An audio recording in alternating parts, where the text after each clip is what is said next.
So whilst I rest between a set, let's just touch on the UFC last weekend. So a lot of us have said for a while that they feel that UFC has stagnated a bit. A lot of us feel like, are there any big fights? A lot of us were pretty frustrated that Aspinall and John Jones didn't happen and all that mess with Dana and John Jones and who do you believe, who do you believe? But in the midst of all of that, last weekend we saw some very special things. And Toha I'm going to talk about in a separate video, if I've said his name correctly.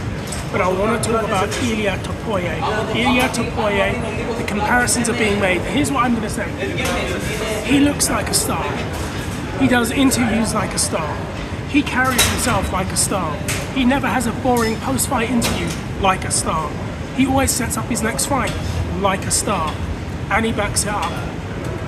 I know a lot of people are comparing him to Conor McGregor. In fact that he has a similar type of swagger, though I don't think he's as boastful as McGregor is. There's something a little bit more humble about llia topuria for now. But I want to say, if you study his career, and this is who I want to compare him to, he fought at bantamweight. I mean, he didn't make weight for one of those fights, didn't he? But he submitted guys at bantamweight. He goes up to featherweight, joins the UFC, starches guys, knocks people out with power. Does that power translate? I think you know where I'm going now with this.